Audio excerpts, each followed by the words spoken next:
Algo sem precedentes está acontecendo agora no Mar do Caribe. Os Estados Unidos estão atualmente implantando mais recursos militares para este teatro do que em qualquer outro momento do século XXI e é a maior concentração do poderio militar dos Estados Unidos no hemisfério ocidental desde a invasão do Panamá pelo país em 1989. Desta vez, porém, os militares dos Estados Unidos estão concentrando suas forças fora das águas territoriais da Venezuela, e indiscutivelmente o país mais antagônico do hemisfério ocidental aos interesses americanos. Os Estados Unidos implantaram 3 modernos contratorpedeiros de mísseis guiados da classe Arleigh e um cruzador de mísseis guiados da classe Tisseroga, juntamente com pelo menos um submarino de ataque movido a energia nuclear próximo à costa da Venezuela, que carregam coletivamente um pacote de ataque de dezenas a centenas de mísseis de cruzeiro Tomahawk. Como se esses navios de guerra da Marinha não fossem suficientes, eles também foram acompanhados por 22ª Unidade Expedicionária de Fuzileiros Navais, composta pelo navio de assalto anfíbio USS Emojima, juntamente com seu complemento de 2 navios de transporte e apoio logístico. O USS Emojima, em particular, é basicamente um porta-aviões miniaturizado que foi capturado por fotos a caminho da Venezuela, com múltiplos ataques, Harrier, helicópteros de assalto M-22 Osprey e helicópteros de transporte pesado Sikorsky, todos a bordo. Ele também pode, junto com seus 2 navios de transporte e apoio logístico, lançam múltiplos hovercrafts e veículos de assalto anfíbio para fins armados ataques à praia,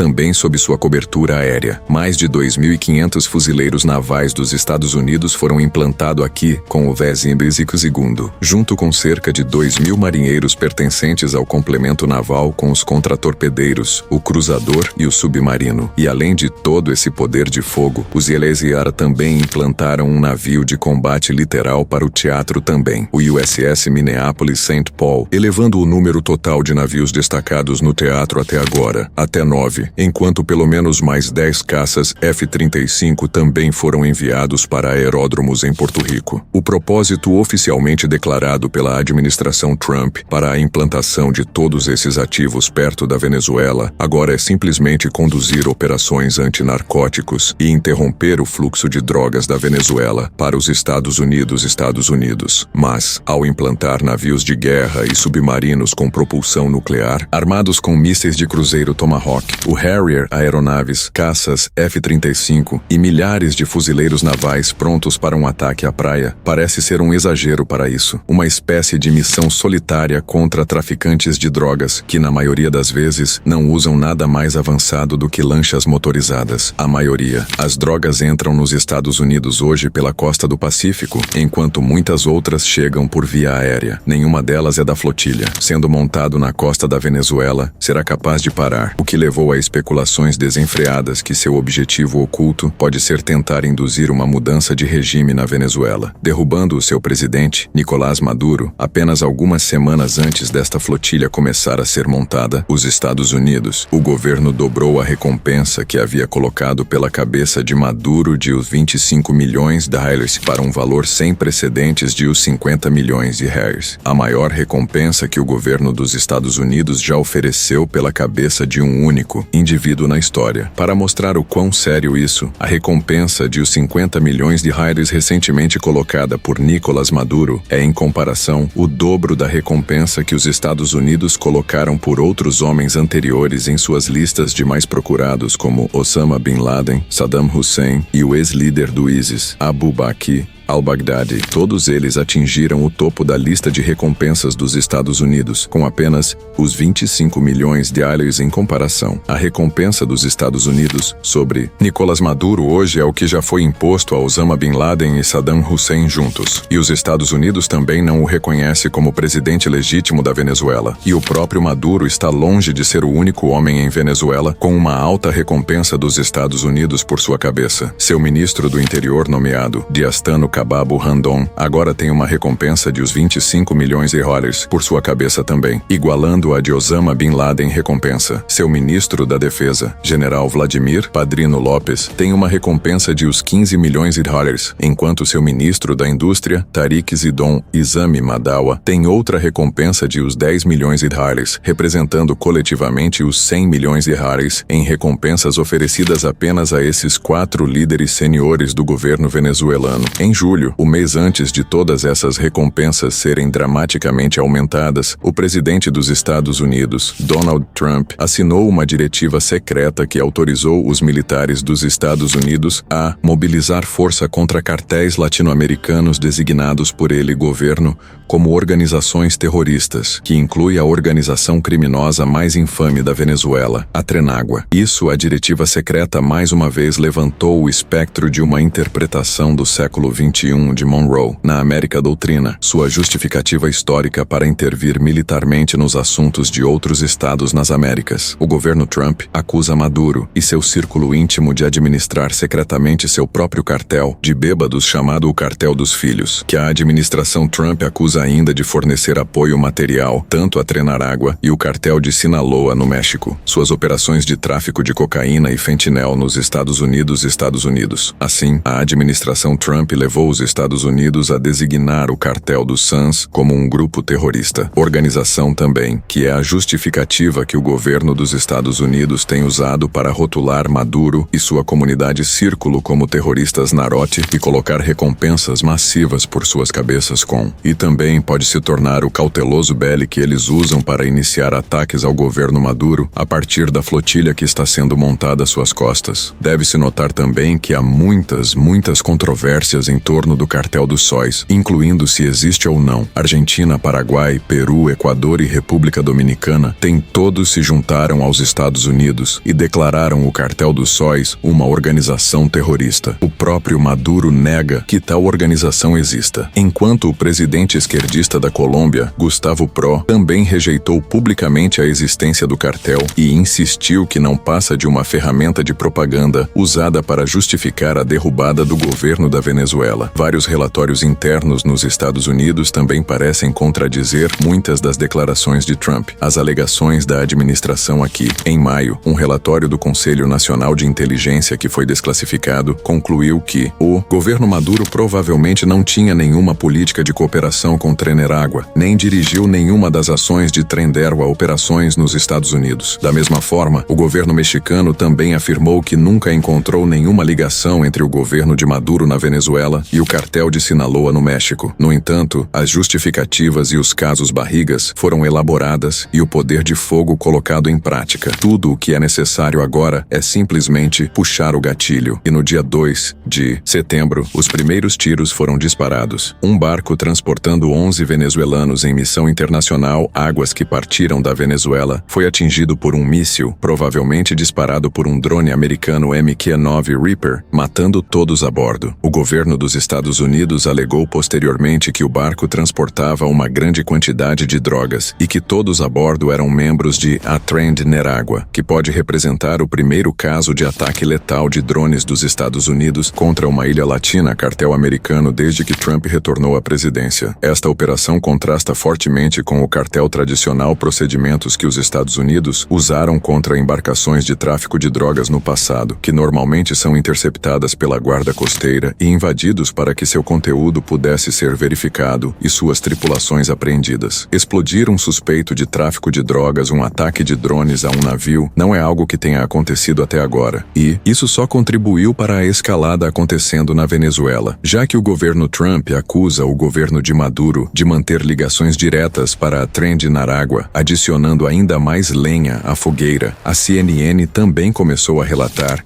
que, de acordo com várias fontes internas, a administração Trump está atualmente considerando iniciar ataques militares contra alvos de cartéis dentro da própria Venezuela, o que poderia significar, ostensivamente, ataques contra Trenágua ou contra o governo venezuelano em si, que a administração Trump afirma ser essencialmente indistinguível de um cartel. O próprio Maduro parece acreditar que a flotilha dos Estados Unidos reunida em suas costas está de fato se preparando para atacá-lo e removê-lo poder. Ele tem surtado nas redes sociais e em discursos sobre a perspectiva. Ordenou uma mobilização de seus militares. Convocou milhões de cidadãos venezuelanos adicionais para se juntarem às forças armadas do país, milícias, para resistir a qualquer ataque. Deslocou pelo menos 15 mil de seus soldados para a fronteira com a Colômbia. E jurou resistir e lutar contra os Estados Unidos até o fim, no caso de um ataque real. No dia 5 de setembro, um par de caças F-16 venezuelanos voaram perto dos navios de guerra americanos em uma demonstração de determinação, e os Estados Unidos alertaram que eles poderiam ser abatidos na próxima vez se fossem considerados uma ameaça. Não é exagero dizer que os Estados Unidos e a Venezuela nunca estiveram tão perto da beira da guerra como agora. Então, o que está acontecendo aqui? Como os Estados Unidos e a Venezuela chegaram a esse ponto? Quais são os riscos de um conflito real entre ambos? Isso vem acontecendo há algum tempo, porque os Estados Unidos e a Venezuela mantêm uma relação muito adversa há quase toda a minha vida. Para fazer uma recapitulação histórica, a Venezuela deveria ser, realisticamente, uma potência energética global superpotência, porque controla as maiores reservas comprovadas de petróleo do planeta, mais até do que a Arábia Saudita. O petróleo na Venezuela costumava fornecer ao país riquezas fabulosas, e ainda na década de 1970, a Venezuela tinha o maior PIB per capita da América Latina por causa disso. Mas o petróleo bruto da Venezuela é pesado, ácido e cheio de impurezas como o enxofre, o que significa que é muito difícil de refinar. A Venezuela conseguiu obter a tecnologia e assistência necessária para perfuração e refino, atraindo grandes empresas petrolíferas estrangeiras, como a ExxonMobil, a ConocoPhillips, Chevron e Shell, para o país por meio de joint ventures com a estatal petrolífera venezuelana, PDVSA. Os lucros do petróleo foram divididos 60-40 entre a estatal PDVSA e as empresas estrangeiras de energia. A PDVSA obteve ganhos valiosos, experiência estrangeira, e a relação econômica com os Estados Unidos floresceu. E devido à geografia, proximidade dos Estados Unidos com a Venezuela, as empresas de energia americanas construíram uma densa rede de petróleo pesado, refinarias na costa do Golfo, no Texas e na Louisiana, que poderiam lidar com o refino do petróleo extra pesado da Venezuela, nas proximidades petróleo bruto, o que aumentou ainda mais a relação Estados Unidos-Venezuela. No final da década de 1990, uma esmagadora parcela de 60 a 70%. As exportações de petróleo da Venezuela eram todas destinadas aos Estados Unidos, enquanto o petróleo venezuelano representava cerca de 15% de todo o petróleo dos Estados Unidos. Importações, a maior fonte de qualquer país do mundo na época, mas a enorme quantidade de dinheiro que era. O avanço da indústria petrolífera na Venezuela deu lugar à corrupção desenfreada, à má gestão e à dependência excessiva. Entre 1972 e 1997, estimou-se que cerca de 100 mil milhões de dólares foram simplesmente desviados no país por funcionários governamentais irremediavelmente corruptos. Enquanto isso, o petróleo veio para fazer representam impressionantes 90% das exportações totais da Venezuela, chegando a 70% do total orçamento operacional do governo e até 40% de todo o PIB do país, impedindo o desenvolvimento de praticamente todas as outras indústrias do país. Na década de 1980, o preço do petróleo caiu de cerca de $40 o barril em 1979 para apenas $10 a $12 o barril em 1986, o que prejudicou gravemente o mercado não diversificado economia venezuelana. A inflação e dívida do país começaram a atingir níveis insustentáveis, e em 1989, o governo concordou com os termos de um resgate financeiro do FMI que incluía medidas drásticas de austeridade fiscal como diminuição de subsídios, demissões no setor público, desvalorização da moeda e aumento de impostos e taxas de juros. Enfurecido pelo fato de que o governo corrupto desviou bilhões de dólares por meio da indústria petrolífera estatal e depois deixou seu próprio povo sofrer as consequências dessas medidas de austeridade, os resultados desencadearam uma onda de motins mortais em todo o país, em um forte aumento no sentimento antigovernamental. Motins nesta onda de revolta, um revolucionário chamado Hugo Chávez tentou lançar uma tentativa de golpe fracassada contra o governo governo em 1992, brevemente encontrado na prisão e, em seguida, finalmente saiu vitorioso nas eleições presidenciais do país em 1998, após concorrer uma plataforma política explicitamente socialista com promessas de que redistribuiria a riqueza petrolífera do país para ajudar a reduzir a pobreza e a desigualdade. E assim começou a experiência socialista na Venezuela, que durou desde então, durante décadas. As políticas de Chávez, pelo menos inicialmente, foram bastante bem-sucedidas na redução da taxa de pobreza do país, mas eles também desencadearam a cadeia de eventos que eventualmente levaria a Venezuela colapso quase completo e catastrófico. A produção de petróleo na Venezuela atingiu o pico sob sua influência no início da década de 2000, mas depois que os trabalhadores da empresa petrolífera estatal PDVSA começaram a greve em 2002, ele simplesmente demitiu milhares dos trabalhadores mais experientes da empresa no setor, em vez de ceder às suas exigências, que eliminou uma grande quantidade de conhecimento técnico e know-how do país. Ele também tomou medidas para quase nacionalizar completamente toda a indústria petrolífera do país através da apreensão de ativos que eram propriedade de empresas estrangeiras, companhias petrolíferas como a Exxon Chevron e a ConocoPhillips, que começaram a criar grande tensão na relação da Venezuela com os Estados Unidos e levou a uma redução drástica do investimento estrangeiro no país, o que prejudicou a Venezuela a capacidade de manter suas próprias refinarias e operações funcionando a longo prazo. Quase ao mesmo tempo, ele também começou fornecendo petróleo venezuelano altamente subsidiado também a estados amigos, em grande parte esquerdistas, na região, como Cuba e a Nicarágua, que drenam ainda mais as reservas estratégicas restantes do país. Em apenas 15 anos após ser eleito em 2013, Chávez supervisionou a dívida nacional do país, mais que dobrando enquanto vigiava suas reservas estratégicas de petróleo diminuir e diminuir. Era um sistema insustentável, mas também era popular, o que permitiu a Chávez expandir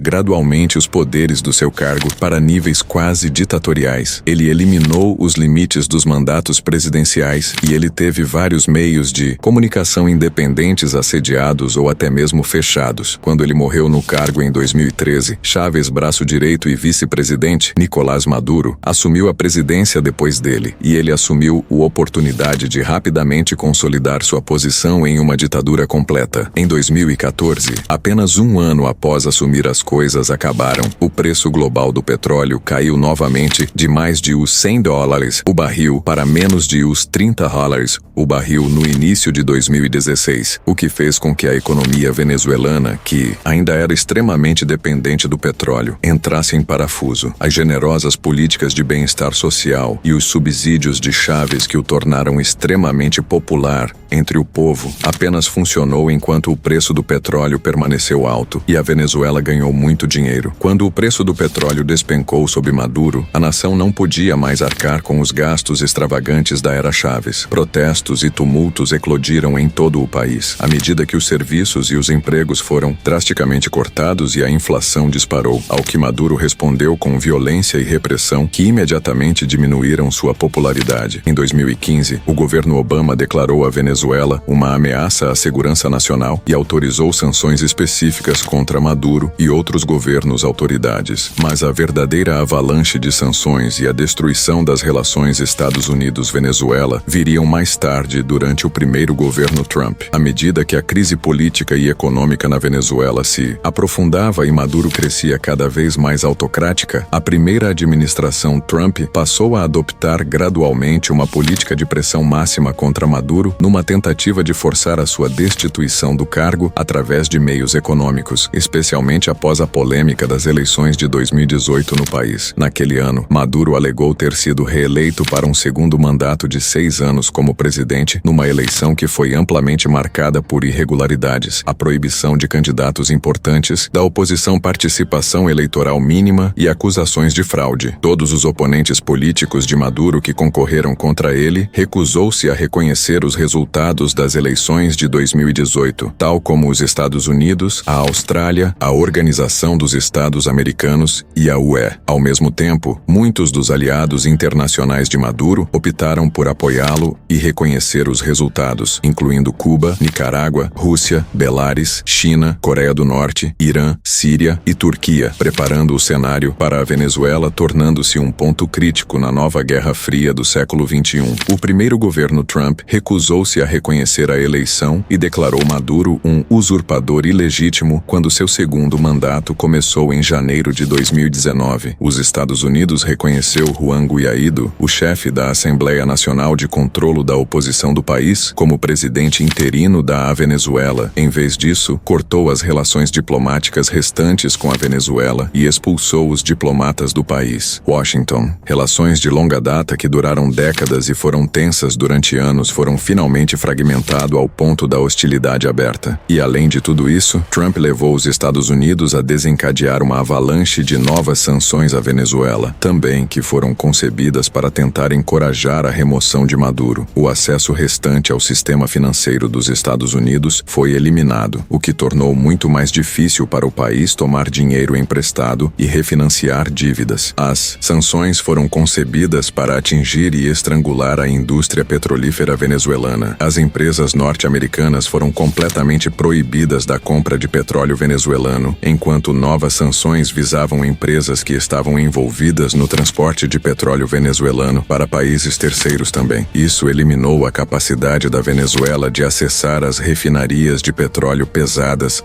ao redor da costa do Golfo dos Estados Unidos, que eles usaram durante décadas para refinar seu petróleo, enquanto novas sanções bloqueiam peças de reposição e produtos químicos entrando na Venezuela para impedi-los de manter adequadamente suas próprias refinarias também, juntamente com sua fuga de cérebros autoinduzida de trabalhadores petrolíferos experientes, despedidos durante os anos e décadas de Chávez má gestão, subinvestimento e corrupção. As sanções ajudaram a fazer com que a produção de petróleo da Venezuela parasse completamente colapso, e com ele, também a economia da Venezuela. Depois de 2015, a produção de petróleo venezuelana começou a cair de um penhasco, quando as sanções começaram a pesar, a ponto de hoje, a Venezuela estar produzindo menos petróleo do que antes durante a Segunda Guerra Mundial. Apesar de ter tido as maiores reservas do mundo entre 2014 e 2021 sob o governo de Maduro, a economia venezuelana entrou em colapso por uma proporção quase inacreditável de 3/4, um dos colapsos econômicos mais catastróficos já testemunhados na história moderna. A hiperinflação se instalou e cresceu para até 130.000% até 2018, tornando a moeda venezuelana quase sem valor no processo. E embora a inflação tenha desacelerado desde então, ela ainda estava em 190% recentemente, em 2023. Todas essas questões coletivamente mergulharam a Venezuela no que provavelmente foi o maior desastre do país. Crise civilizacional em toda a sua história. Bens e serviços básicos, incluindo alimentos, água e gasolina, todos tornou-se preciosamente escasso. E no final de 2022, mais da metade da população da Venezuela estava reduzida a viver em pobreza. De longe, a maior porcentagem observada no continente sul-americano. E tudo isso foi explicitamente projetado para destruir a popularidade de Maduro e minar sua legitimidade na Venezuela e, esperançosamente, levar à sua remoção de dentro. Mas, ironicamente, as sanções que Trump impôs à Venezuela durante seu primeiro mandato contribuíram diretamente à crise migratória sem precedentes do país mais tarde durante a administração Biden, que ele usaria como uma questão para ajudar a ser reeleito em 2024. Desde 2014, perto de 8 milhões, acredita-se que refugiados venezuelanos tenham fugido do país para todo o mundo, com muitos deles indo para o norte em direção à fronteira sul dos Estados Unidos. Em 2021, logo após Trump deixar o cargo, os venezuelanos se tornaram o segundo grupo mais comum nacionalidade, chegando à fronteira sul, ficando atrás apenas dos mexicanos. E até 2023, o número de imigrantes indocumentados. Os migrantes venezuelanos residentes nos Estados Unidos aumentaram quase 10 vezes desde 2019, altura em que as fortes sanções foram impostas pela primeira vez, de apenas cerca de 64 mil para cerca de 600 650 mil até 2023. Pior ainda, para o primeiro governo Trump, as sanções nem sequer atingiram seu maior objetivo, removendo Maduro do poder. Ele persistiu, agarrando-se ao poder e esmagando quaisquer protestos que surgissem contra ele, resultando na morte de dezenas a centenas de manifestantes desde a contestada eleição de 2018, dependendo a fonte. E o isolamento de Maduro dos Estados Unidos e do mundo ocidental levou-o a aumentar os laços da Venezuela com Cuba, Rússia, China e Irã. Tudo isso ajudou a reforçar sua posição no poder de várias maneiras. Cuba, os serviços de inteligência começaram a prestar-lhe assistência. A Rússia e o Irã começaram a fornecer armas à Venezuela para substituir a perda de armas americanas, enquanto a China começou a comprar a maior parte do que restava do petróleo em declínio da Venezuela exportações. Tudo isso essencialmente fez da Venezuela a segunda maior Cuba no hemisfério ocidental em termos geopolíticos. Perspectiva. E além das sanções, Trump também colocou a primeira recompensa por Maduro durante seu primeiro mandato também. Em 2018, o governo Trump ofereceu uma recompensa de os 15 milhões de dólares pela cabeça de Maduro, com base em acusações de que ele estava dirigindo pessoalmente as operações do Cartel dos Sóis, juntamente com outros altos funcionários, autoridades militares e políticas venezuelanas. Alegadamente, o governo dos Estados Unidos acusou o Cartel dos Suns de utilizando o aparato estatal da Venezuela para executar um vasto projeto de tráfico de cocaína para os Estados Unidos, Europa e outros lugares como uma fonte alternativa de receita governamental em face das sanções impostas pelos Estados Unidos. Eles também acusaram Maduro e o Cartel dos Filhos de colaborar com as Farc na Colômbia para contrabandear cocaína. Para os Estados Unidos, uma força rebelde guerrilheira marxista armada e uma organização terrorista designada pelos Estados Unidos com a sua própria operação de contrabando de cocaína. Assim, os Estados Unidos rotularam Maduro como narcoterrorista e o acusaram de tráfico de drogas, fraude e conspiração, considerando-o tanto um usurpador ilegítimo quanto um fugitivo procurado, do que um presidente em exercício. E então, entre as presidências de Trump, Maduro continuou fazendo coisas que continuavam irritando, afastando ainda mais o governo dos Estados Unidos. Inicialmente, o novo governo Biden tentou aliviar o máximo de Trump política de pressão em relação à Venezuela e reabrir o engajamento. Depois que a Rússia invadiu a Ucrânia no início de 2022, Biden concordou em permitir que a Chevron reinicie algumas das suas operações na Venezuela, a fim de ajudar a colocar mais petróleo no mercado e reduzir os preços para prejudicar a Rússia. Biden também aliviou algumas das sanções de Trump à Venezuela em troca de promessas políticas. No final de 2023, Biden concedeu aos venezuelanos a capacidade de começar a exportar seu petróleo e gás novamente por um período de 6 meses, em troca da promessa de Maduro de realizar eleições presidenciais livres e justas no ano seguinte, em 2024, que a administração Biden esperava que conseguisse removê-lo do poder para a estratégia de pressão máxima tinha falhado. Mas quase imediatamente, após concordar em sediar esta eleição livre e justa, Maduro decidiu realizar uma referendo dentro do país sobre se a Venezuela deveria ou não reivindicar cerca de 70% do território da vizinha Guiana, parte de uma disputa territorial de longa data que remonta à era colonial. Toda essa situação capturou a atenção do mundo no final de 2023, à medida que aumentavam os receios de que Maduro estivesse a preparar o terreno para uma repressão total, invasão da Guiana para reivindicar a área disputada. Se o fizesse e tivesse sucesso, também tomaria o controle de quase toda a área marítima da Guiana e todas as suas ricas reservas de petróleo offshore recentemente descobertas, que são operadas principalmente por ExxonMobil. Acredita-se que a Guiana tenha 11 bilhões de barris de petróleo em reservas offshore, quase o equivalente às reservas da Argélia, membro da OPEP. E porque a Guiana não foi brutalmente sancionada pelos Estados Unidos como a Venezuela e coopera geralmente com Washington, a Guiana produz atualmente quase tanto petróleo como a Venezuela, apesar de ter uma vasta menos reservas no geral. Como resultado, a Guiana tornou-se um componente importante do mapa global de petróleo e energia, e a maioria de suas exportações de petróleo atualmente viajam para os Estados Unidos e Europa, ajudando a manter o abastecimento das nações ocidentais, mantendo o petróleo preços em baixa com maior oferta e prejudicando a Rússia e beneficiando geralmente a geopolítica geral de Washington. Cálculo. Uma invasão e tomada venezuelana do território e dos campos de petróleo da Guiana nunca seria tolerada pela Estados Unidos, mas Maduro realizou o referendo também para fins políticos internos. Seu governo acusou a oposição, líderes do país, por tentarem sabotar o referendo e emitiram mandados de prisão para mais de uma dúzia deles por acusações de traição e conspiração, ajudando a eliminar muitos dos seus oponentes mais capazes de concorrer às eleições de 2024.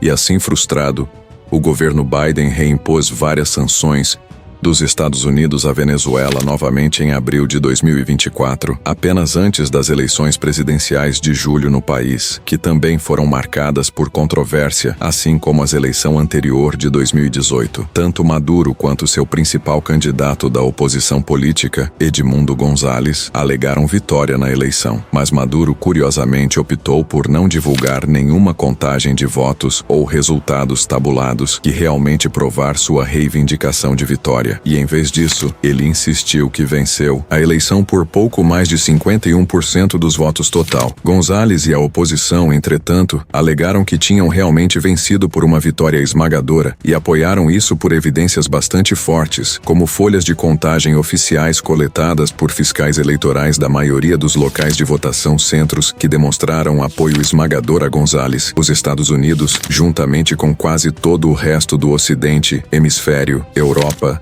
Austrália, Nova Zelândia, Japão e Coreia do Sul, recusaram-se a reconhecer os resultados da eleição e optou por reconhecer González como o vencedor na presidência legítima da Venezuela. Rússia, Belarus, Irã, China, Cuba e outros escolheram apoiar a reivindicação de Maduro e continuaram a reconhecê-lo como o presidente do país. Protestos anti-Maduro eclodiram em toda a Venezuela após os resultados que Maduro usou o exército para esmagar em uma repressão massiva que resultou em mais de 2.000 prisões e mais de 2 dúzias de mortes. Maduro, o governo emitiu mais tarde um mandado de prisão para o próprio González, que fugiu do país para o exílio na Espanha, onde permanece até hoje, um ano depois, com o apoio contínuos da UE e dos Estados Unidos à presidência venezuelana. Maduro tornou-se inequivocamente um ditador na Venezuela que roubou abertamente as eleições sem qualquer cuidado das consequências. A pontuação da Venezuela no índice de percepção da corrupção caiu correspondentemente, caindo mais de 40 lugares desde 2005, a ponto de hoje ser classificado como o terceiro país mais profundamente corrupto do mundo. Terra, pior até do que países como Síria, Eritreia e Coreia do Norte. A política de guerra econômica de Trump e as sanções durante o seu primeiro mandato não conseguiram provocar mudanças no país e até saíram pela culatra no sentido que contribuiu para a crise migratória na fronteira sul dos Estados Unidos. Embora a política de engajamento e a diplomacia também não conseguiu trazer nenhuma mudança, Maduro ainda permaneceu em tudo, e se alguma coisa aconteceu, tornando-se ainda mais autoritário e ditatorial, enquanto a influência americana no país estava sendo gradualmente substituída pela influência russa, chinesa e iraniana, dando a muitos dos maiores inimigos geopolíticos da América uma posição no hemisfério ocidental. Nos últimos dias do governo Biden, em janeiro de 2025, ele teve a recompensa pela cabeça de Maduro aumentada de os 15 milhões para os 25 milhões de reais para aumentar a pressão mais adiante. E então veio o segundo governo Trump e outra mudança de tática. Inicialmente, Trump tentou retornar às políticas de guerra econômica de seu primeiro mandato, cancelando as licenças da Chevron para fazer qualquer negócio em o país. Essa decisão foi defendida por um secretário de Estado, Marco Rubio, que há muito tempo é um falcão declarado contra a Venezuela na política de Washington, mas também foi condenado por outros partidos dentro o próprio movimento MAGA de Trump, como o dos grandes interesses petrolíferos e de personalidades como Laura Loomer, que argumentou que o movimento entregou os campos estratégicos de petróleo da Venezuela à China. Em julho, Trump cedeu à crescente pressão dentro de seu próprio partido e permitiu que a Chevron continuasse suas operações na Venezuela, enquanto ele tentava negociar com Maduro sobre suas políticas de deportação envolvendo centenas de milhares de venezuelanos sem documentos que residem nos Estados Unidos. Trump enviou seu enviado especial, Richard Grenell, diretamente à Venezuela para se encontrar pessoalmente com Maduro. Eles concordaram que, em troca de uma redução de algumas sanções, a Venezuela libertaria alguns reféns americanos e eles começariam aceitando voos de deportação de seus cidadãos dos Estados Unidos. Somente durante o mês de julho, os Estados Unidos, o governo enviou 9 voos de deportação para a Venezuela, um sinal de quão estreita era a cooperação entre Washington e Caracas, juntos recentemente. Entanto, Trump também estava ciente de 3 coisas: sua própria política de sanções e isolamento para tentar remover Maduro do poder durante seu primeiro mandato falhou. A política de Biden, a diplomacia e o envolvimento também não conseguiram remover Maduro do poder. E mais diplomacia e envolvimento em seu parte era profundamente impopular entre grandes segmentos de sua própria base eleitoral, especialmente entre os exilados cubanos, comunidade no sul da Flórida, e seu próprio secretário de Estado, Marco Rubio. Trump provavelmente calculou que era necessária uma tática para remover Maduro do poder ou forçá-lo a obedecer sem escalar até guerra total. E é por isso que ele provavelmente decidiu recorrer a uma diplomacia de canhoneira, agora com um segredo diretiva, autorizando os militares dos Estados Unidos a atacar cartéis que ele designou como organizações terroristas.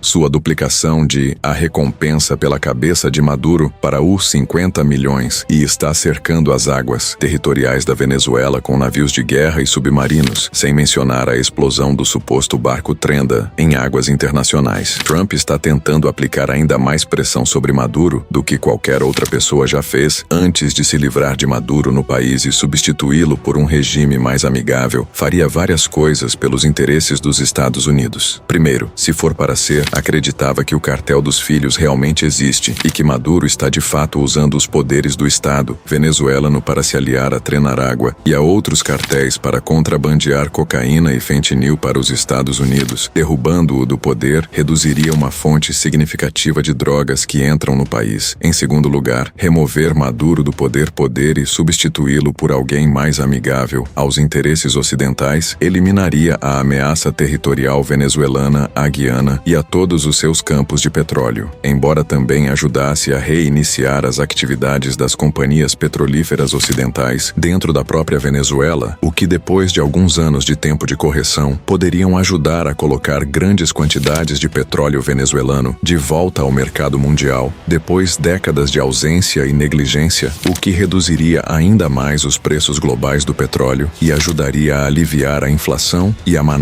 a economia da Rússia e sua capacidade de combate na Ucrânia e em outros lugares. Finalmente, remover Maduro do poder removeria uma base crescente de operações para os principais adversários dos Estados Unidos no hemisfério ocidental. A Rússia anunciou planos para começar a construir uma grande fábrica de munições na Venezuela e vendeu bilhões de dólares de armas para o país, e há rumores de que está considerando instalar uma bomba nuclear hipersônica árquica com capacidade mísseis em território venezuelano também, embora isso não tenha sido comprovado até agora. Enquanto isso, houve também uma quantidade significativa de cooperação militar entre a Venezuela e o Irão, construída sobre a sua oposição mútua aos Estados Unidos. A Venezuela teria se permitido ser usada como ponto de entrada para o Hezbollah na região da América Latina, e os dois são conhecidos por terem colaborado na tecnologia de drones para anos. No ano passado, em 2024, a Venezuela revelou um novo drone kamikaze que eles chamam de Zamora V1, que é baseado no mesmo drone Shahed 136, bem conhecido, que tem sido amplamente utilizado por o exército russo na Ucrânia. Até agora, o Zamora V1 é muito mais primitivo do que o Shahed 136, com um comprimento muito mais curto alcance e uma carga explosiva muito menor. Mas se os venezuelanos conseguissem equipará-lo a outros ajuda dos iranianos, eles poderiam eventualmente usar os drones em enxames para atacar alvos estratégicos tão distantes quanto a Flórida e o Canal do Panamá, o que é provavelmente uma capacidade que os Estados Unidos não gostariam de ter adversário como a Venezuela. Dito isto, porém, o número de ativos militares que Trump já implantados na Venezuela não são suficientes para uma invasão total no país. Mas isso provavelmente não é o que Trump realmente quer fazer de qualquer maneira. Ainda é a maior mobilização de ativos militares dos Estados Unidos no exterior hemisfério ocidental desde a invasão do Panamá em 1989. Mas a Venezuela Venezuela em 2025 não é a mesma coisa que o Panamá em 1989. Naquela época, os Estados Unidos também haviam indiciado o ditador do Panamá, Manuel Noriega, por tráfico federal de drogas, acusações e decidiu invadir o país para removê-lo e prendê-lo. Mas essa operação envolveu quase 30 mil soldados americanos, muitos dos quais já estavam estacionados diretamente no Panamá, perto da zona do Canal do Panamá, quando ainda existia, e o Panamá era um país muito menor, com uma população muito menor do que a Venezuela tem hoje. Apenas 4.500 soldados americanos foram posicionados ao redor da Venezuela, a bordo de seus navios, muito poucos para realmente invadir o país, tirar Maduro do poder e ocupá-lo. Mas isso não quer dizer que eles não possam ajudar a remover Maduro do poder de qualquer maneira. Trump provavelmente está apostando que após a eleição de 2024 e o protesto muito disputados em o país, Maduro é atualmente profundamente impopular entre seu próprio povo. A recompensa de os 50 milhões de reais por sua cabeça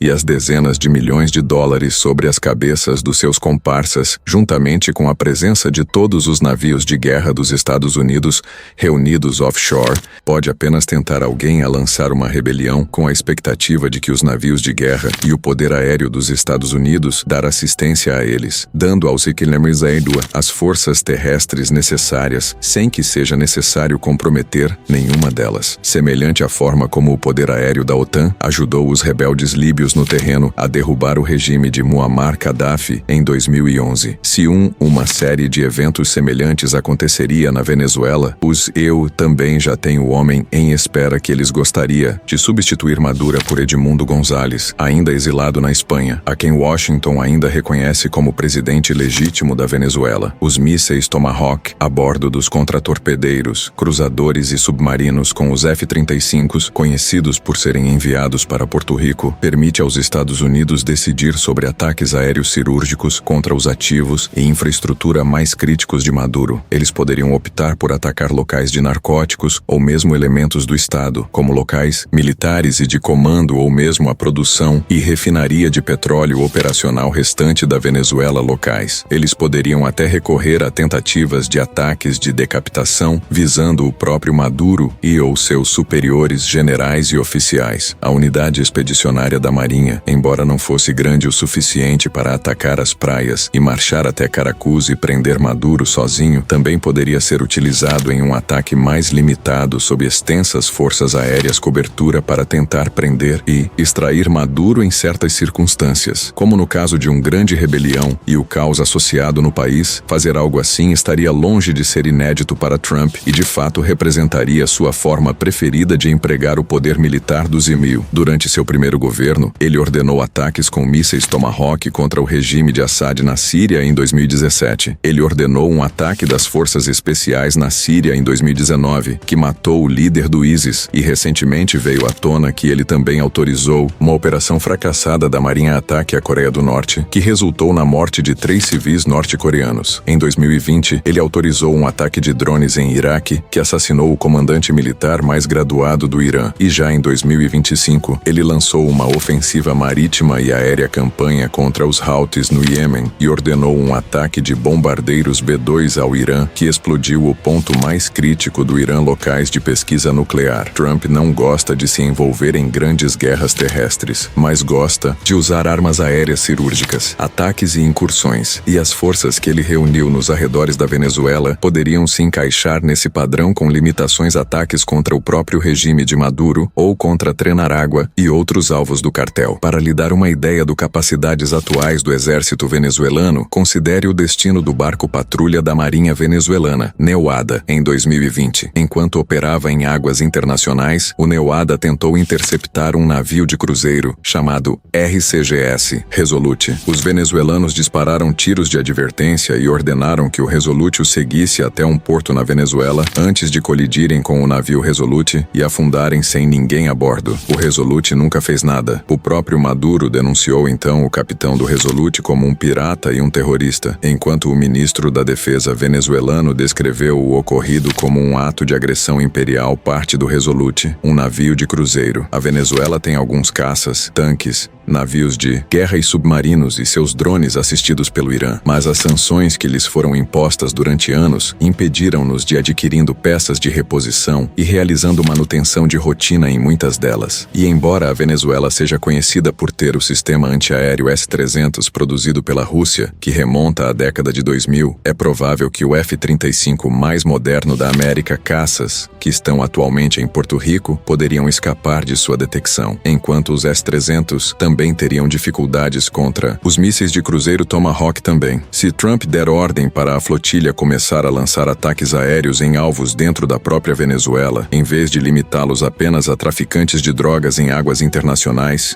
provavelmente Maduro não poderia fazer muito para detê-los. Se isso resultar em uma rebelião ou a remoção de Maduro do poder, no entanto, é algo completamente diferente. Havia grandes esperanças em Israel e nos Estados Unidos. Afirma que a campanha de bombardeamentos aéreos lançada contra o Irão no início deste ano teria levado a uma rebelião que derrubara o regime iraniano também. Mas isso nunca se materializou. E se alguma coisa, bombas estrangeiras caindo sobre o solo iraniano apenas solidifica a autoridade do regime perante o seu povo. Não há garantia de que os ataques à Venezuela faria algo diferente. E mesmo que tudo acabe funcionando como o planejado e Maduro acabe conseguindo removido, não há garantia do que o caos resultante na Venezuela poderia produzir. Toblin Gaddafi na Líbia e Saddam Hussein no Iraque levou a décadas de caos nesses países. E atores não estatais armados na Colômbia, como o OELN, que tem uma grande influência na Venezuela, poderia capitalizar o caos produzido de forma imprevisível e formas potencialmente indesejáveis. A Venezuela pode acabar evoluindo para uma situação semelhante à da vizinha Colômbia, que tem vivenciado um conflito constante de baixo nível entre várias milícias não estatais e grupos armados há no último meio século. Curiosamente, pouco antes de lançar este vídeo, o governo venezuelano começaram a acusar os Estados Unidos de conduzir voos de inteligência sobre a região do Caribe contra eles. A defesa da Venezuela, ministro, que tem uma recompensa ativa de os 15 milhões de dólares por sua cabeça emitida pelo governo dos Estados Unidos, declarou que os americanos as operações de inteligência e reconhecimento,